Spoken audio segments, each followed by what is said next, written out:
ações. E o nome do tema hoje é Just in Time. Just in Time é uma matéria que é muito interessante, é um conceito administrativo que, além de ser muito utilizado nas empresas, ele é muito eficaz e também possui uma facilidade de entendimento muito grande. Ele também foi criado pela empresa Toyota e por isso ele se torna simples. Então vamos lá, vamos começar a entender como que surgiu esse conceito que está muito ligado à nossa última aula que tivemos relacionado ao Kanban. Então, se alguém ainda não assistiu a última aula de Kanban, não assista essa ainda, assista a anterior relacionada a Kanban. E pode me procurar no chat aí que eu posso enviar o link para vocês também, além de estar na minha playlist do YouTube também, tá bom? Então vamos lá para o tema de hoje, Just in Time. Nós sabemos aí, relacionado à nossa última aula, a importância de ter um controle de estoque, né? Nós sabemos que a falta de um estoque num sistema de produção, ela pode afetar muito os gastos da empresa, pode fazer com que a produção pare, e por isso a gente sabe o quanto isso pode ser perigoso para gerar um gasto desnecessário aí para a empresa. E por isso foi criado o sistema Kanban pela Toyota e tudo mais. Porém, nós também sabemos que ter um estoque muito alto também tem um ponto negativo. E foi assim que o pessoal da Toyota, ao analisar aquele controle de estoque, ele falou: olha a nossa empresa, olha a amplitude dela, olha como ela é gigante, olha como ela tem tanto estoque, tanta coisa aqui para a gente poder produzir, né? Porque se antes a gente tinha falta de estoque e o pessoal não conseguia produzir, hoje eu encho todas as prateleiras de um modo gigantesco aqui, eu pego metade da fábrica e coloco tudo em estoque. Até aí tudo bem, tivemos uma melhoria nos processos, os processos pararam de ter essa pausa e tudo mais, através do controle que eles tinham com o sistema Kanban. Mas eles começaram a pensar, eles falaram: se nós tivermos tanto estoque aqui, tanto estoque, se eu vou produzir 10 carros e tenho peça para produzir 100, eu estaria talvez perdendo dinheiro, né? Porque, como dissemos na última aula, os produtos sofrem de depreciação, eles perdem o valor, eles começam a apodrecer, eles começam a enferrujar. E os japoneses perceberam isso, né? O pessoal da Toyota, eles perceberam que este valor gigantesco que estava sendo gastado no estoque, ele podia ser revertido e gasto em outras coisas, talvez no treinamento do pessoal, talvez no investimento de uma tecnologia nova para produzir carros de melhor qualidade. Então, eles pensaram e criaram um conceito chamado Just in Time. Esse conceito ele visaria reduzir esse estoque a zero, porque havia muito desperdício de material. O pessoal estava lá deixando muito material sendo desperdiçado, não estava sendo usado, estava apodrecendo, acabando e tal.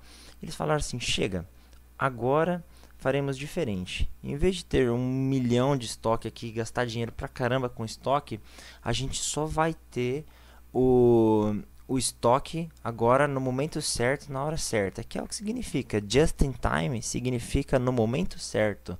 Ou seja, eles decidiram que então eles apenas teriam estoque suficiente e necessário, o mínimo necessário, somente para a hora que aquele estoque entrasse à venda. Aí sim eles poderiam produzir mais. Vamos ver como que isso ficou na prática. Então, eles perceberam uma coisa muito interessante, que o estoque gigantesco, na verdade, ele se tornou um grande inimigo do Just in Time, porque eles não viam mais como produtos, tá vendo? Eles viam como monstrinhos aqui, como um dinheiro parado que poderia ser investido em outra coisa. Então isso é de uma forma lúdica que eu trouxe para vocês aí, mas é uma forma simples de entender que o estoque é o maior inimigo do just-in-time. Eles perceberam que esse valor poderia ser revertido e gasto em outras coisas. Então, o que eles fizeram? Como disse, just-in-time significa no momento certo. E eles determinaram, então, tiveram a ideia que, assim, em vez de eles produzirem um monte de coisa e deixarem estocados, eles só iriam produzir aquilo e transportar aqueles carros no momento certo. E esse momento certo seria qual? A hora que fosse feita a venda. Então agora os clientes compravam e aí sim o pessoal da Toyota ia lá e produzia os carros. Esse conceito é relacionado à produção por demanda, ou seja, por pedidos. Demanda significa pedidos. Então eles decidiram então que eles só iriam fazer aquilo quando fosse de fato feita a venda, onde primeiramente vende-se o produto para aí sim depois comprar a matéria-prima dos fornecedores, né, que seriam as peças de carro, as rodas, o motor, os vidros, para aí sim só depois fabricar e aí montar, fazendo com que eles juntassem muito dinheiro e pudessem investir em outras coisas. E como que funcionaria isso na prática? Nessa filosofia de trabalho, eles enxergam como uma filosofia de trabalho, né? Não há estoque de produção parado. Isso porque o produto ou matéria-prima ele chega ao local de utilização somente no momento exato da produção-montagem. Então ele não fica nem na fábrica mais, ele só chega no momento certo para que o pessoal da produção realize o pedido que foi feito pelas vendas. Então eles determinaram que essa seria a filosofia. Aí você fala, mas isso não tem uma desvantagem? Vamos analisar isso mais a fundo. Primeiro vamos analisar o sistema clássico de produção do Just-in-Time, ou seja, antes do Just-in-Time.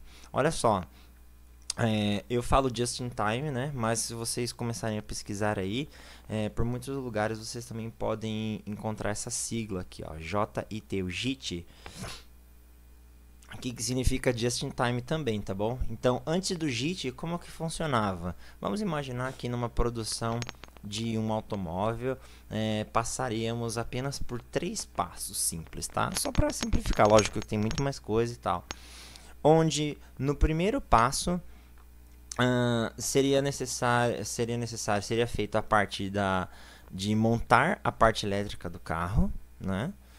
O segundo passo seria então adicionar os componentes, que seria o vidro, os bancos, o ar-condicionado, talvez o som, etc. E o passo 3 seria a parte de fazer a pintura do carro, deixar ele polido, bonitinho, pronto para entrega e fazer as correções finais antes de entregar ao consumidor. No sistema clássico de produção, eles simplesmente... como eles percebiam que poderia haver uma pausa na produção, alguma coisa do tipo, o que eles faziam? Olha só, eles criavam estoques intermediários. Então, olha só, se no primeiro passo era para montar a parte elétrica do carro, eles não faziam só para um carro, eles criavam vários, eles criavam o primeiro carro, tá vendo? E eles continuavam a produção deles, eles criando mais um, mais dois, mais três, mais quatro, mais cinco, mais 6 carros, deixando essa primeira parte do carro semi-pronta para quando a segunda parte precisasse e a terceira, enfim. E isso acontecia na segunda parte também. Então, quando ele estava pronto, ia para o segundo passo. Nesse segundo passo, que era adicionar os componentes, que era o vidro, banco, o ar, etc., eles também criavam o primeiro carro, o segundo, terceiro, quarto, quinto, sexto e sétimo, mesmo que só houvesse o pedido de um dos carros. Eles faziam isso como uma forma de que era um pensamento simples. Eles falaram, olha, a gente vai deixar aqui pronto, vamos fazendo aqui, e quando houver a venda lá do pessoal, já está aqui, já está no jeito, né? E aí que a gente pensa, bom, o pensamento estava totalmente errado? Não. Houve uma melhoria? Sim. Porém, os japoneses eles perceberam que esta parte aqui parada da produção de carro, o carro semi-pronto, já com a parte elétrica montada, com os componentes adicionados, com a pintura e talvez até um carro pronto final ali esperando de venda, não era uma coisa interessante. Então eles falaram assim, olha, a gente vai mudar isso. Esse estoque intermediário aqui nosso não existirá mais. Estaremos abolindo ele. E aí o que eles falaram? Bom, isso geraria uma característica, né? Quais seriam as características desse sistema clássico de produção? Bom, a vantagem é que a gente não vai precisar mais parar por um problema pontual. Então, se este carro aqui estiver com problema, eu pego esse. Se tiver com algum problema, eu pego esse. E aí por aí vai. Aí, então, assim, o sistema não haveria pausas, né? Não precisaria parar por um problema pontual antes que o processo produtivo seja afetado como um todo, ou seja, a empresa é toda parada. Então, se um dos carros desse problema, pegava o outro até montar aquele carro que não estaria com nenhuma avaria, com nenhum problema. E isso, obviamente, uma vantagem disso é que iria diminuir os riscos, né? Ou seja, caso alguns dos processos sofresse algum atraso, algum empecilho na produção, não afetaria, sabe? Ele diminuiria esses riscos, porque eu teria um estoque de margem de segurança. Então, caso algum dos processos sofresse algum atraso ou empecilho, eu poderia pegar uma peça que estava ok, estava funcionando. Porém, como dissemos no começo da aula, eles percebiam que ter tantos carros, tantos componentes ali, gerava bilhões de reais ali, de dólares parado, que ele podia ser investido em outras coisas. Então eles falaram, vamos adotar uma estratégia de risco aqui, mas que pode revolucionar o mercado. E aí, por quê? E aí eles adotaram esse sistema just in time. Sabemos também que esse sistema clássico trazia algumas desvantagens, né? Porque, como dissemos, estoque parado é igual a capital parado, que nem o monstrinho que eu mostrei lá no começo da aula. Ele é um capital parado, capital significa dinheiro, tá? Ele não gera riqueza, eu posso investir esse dinheiro em uma outra situação. E os estoques intermediários, além disso, olha que interessante, os estoques intermediários, eles escondiam também as fraquezas de cada parte do processo de produção, pois havia desperdício e ineficiência do processo. Olha só, então, eu ia lá eu estou lá na Toyota trabalhando com esses estoques, criando o estoque intermediário, e aí eles iam produzindo, sabe? Só que aí isso gerava havia muito desperdício, porque eles pegavam peças, se não dava certo eles jogavam fora, tentava de novo, ia produzindo, eles simplesmente colocavam na cabeça que eles tinham que produzir uma meta, por exemplo, de 1000 carros, e esses 1000 carros ficarem parados lá. E aí, dane-se se deu certo, se o vidro quebrou, se caiu no chão. Não, porque não ficava oculto isso. Porque quando o gerente ou alguém que ia lá ver, eles só viam a parte final, eles viam o carro pronto. Mas eles não viam o processo que tinha acontecido antes. Eles só viam o resultado final daquilo. Então isso gerava muito desperdício que era oculto, que não era visto por todos da produção. E aí eles começaram a perceber isso, né? Os gestores começaram a perceber isso, e aí em meados dos anos 70 eles falaram, vamos implantar o JIT, vamos implantar o Just in Time. Agora atenderemos a demanda instantaneamente, eliminando estoques intermediários. Ou seja, o que eles vão fazer? Pediu um carro, vai passar pelo processo 1, todo mundo vai esperar, vamos passar pelo processo 2 de colocar o carro, de colocar o ar, colocar os bancos, colocar os vidros, todo mundo da empresa vai esperar, e vamos para o processo 3 de fazer a parte da pintura e correções finais, e aí assim a gente vai entregar. Olha só o risco que os japoneses tomaram lá nos meados dos anos 70 com empresas tão fortes como concorrentes. Eles falaram, a gente vai fazer isso agora. E isso trouxe sim uma mudança brusca logo de cara, porque o problema de um dos processos realmente poderia afetar toda a produção, né? Então, por exemplo, se eu sou processo 2 aqui, vou voltar aqui para vocês darem uma olhadinha. Se eu sou do processo 2 aqui, que é adicionar o vidro, bancos e ar. Se eu estou com um problema aqui no banco, eu não estou conseguindo adicionar o banco, a empresa ia ficar parada até que o pessoal do processo 3 aqui não ia conseguir completar enquanto eles não arrumassem aqui. Então havia uma pausa no processo. Você fala, mas isso não é ruim? De certa forma, sim, mas isso trouxe uma melhoria muito grande. Por quê? Porque todo o processo ficou perceptível e exposto. Todo mundo estava esperando o processo de cada setor ser resolvido, né? Eu resumi em três, né? Um, dois e três, mas havia muitos mais. Mas o aumento da pressão por uma solução rápida daquilo se tornou muito forte. Todos ali ficavam esperando, olhando, falando que estava parado, que a produção estava parada. Imagina você ali em uma das partes da produção ali travando uma empresa inteira. Então imagina como que ficou a pressão ali de cada um dos trabalhadores. E isso fez com que os processos começassem a, de fato, melhorar. O desperdício melhorar e a velocidade de produção melhorar.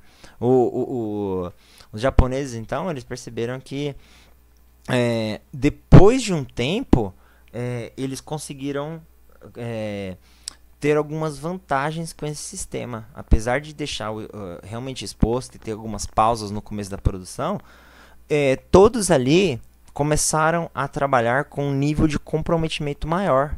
Lógico, porque se eu vou ter um maior comprometimento, porque olha só, a minha exposição do problema, né? Se eu parar aqui meu processo, se eu sair para ir almoçar, se eu faltar, se eu pegar uma peça e quebrar ela, todo mundo vai ver. Ninguém, né, vai querer ver a empresa parada por sua culpa, né? E aí, o que eles começaram a fazer?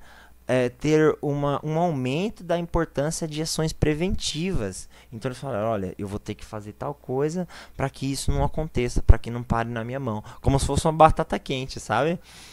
Aquela brincadeira que a gente faz. Eles não queriam que estourasse a bomba na mão deles. Então eles começaram a ter ações preventivas para que isso não acontecesse. Tá bom? Outra coisa, para quase finalizar aqui então. O sistema, então, ele teve muito sucesso, né? Todas as outras empresas, então, começaram a analisar isso. Falaram, eita, o pessoal da Toyota aqui tá conseguindo produzir rápido, tá conseguindo investir muito dinheiro em outras ações, né? E isso se espalhou para outras empresas, como a Harley Davidson, aquela empresa que faz motos e tudo mais, né? Em um estudo de caso, ou seja, em algo que aconteceu em uma empresa, assim que eles implantaram, os problemas do processo de produção de motos não podia ser mais ocultado. E aí, depois de um tempo, eles foram rapidamente identificados e então a empresa obteve uma diminuição de 75% dos itens de inventário. Ou seja, ela reduziu o estoque dela em 75%. Olha só como foi uma coisa positiva para a empresa, tá vendo? Então, pessoal, basicamente foi isso que aconteceu. A Toyota, ela então se tornou responsável pela criação desses dois modelos de negócio que revolucionaram o mercado, que é o Just in Time, que é a produção no momento certo. Just in Time significa isso, no momento certo. E também criaram o Kanban, que é aquele sistema de controle de estoque através de cartões para sinalizar a falta do mesmo. Então, olha só, até hoje, essas duas ferramentas administrativas, elas são seguidas por muitas empresas ao redor do mundo, fazendo com que elas consigam gerar muito valor para o crescimento dela mesma.